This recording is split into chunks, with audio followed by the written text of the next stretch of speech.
Welcome to my channel. आजच्या व्हिडिओमध्ये आपण बघणार की टायपिंग 30 मराठीचं पॅसेज कसं टाईप करायचे. तर पॅसेजमध्ये काही सेटिंग नाही असते, तुम्हाला जसं दिलं सेम तसं तुम्हाला टायपिंग करावं लागतं.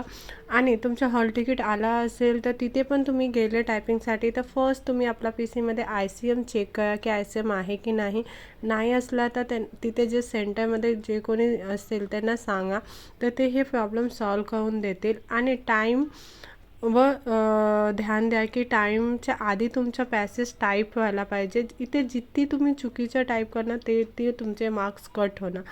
तर तुम्ही टायपिंग करताना सावकाश टायपिंग करा. आणि तुम्हाला आणखीन काही ऑब्जेक्टिव्ह क्वेश्चनबद्दल डाऊट असेल तर मी चॅनलमध्ये ऑलरेडी व्हिडिओ बनवला आहे, ते जाऊन तुम्ही बघू शकता.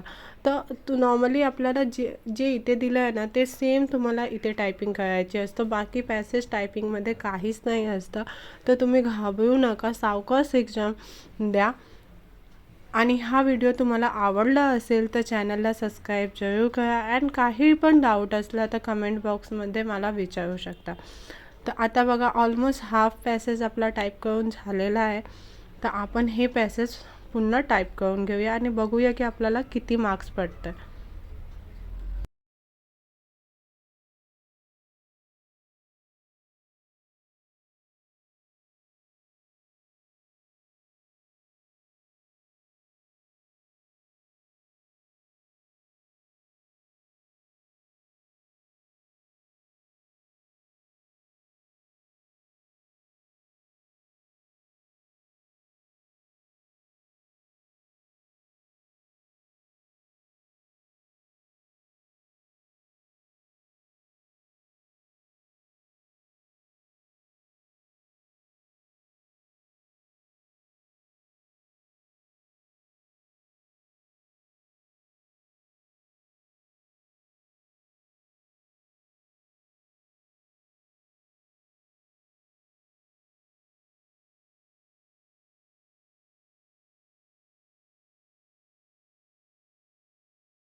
ऑलरेडी माझं पॅसेज टाईप करून झालेलं आहे. आता मी सबमिट करते. हे बघा, इथे 3 वर्ड माझे चुकले आहे, तर इथे 3 मार्क्स माझे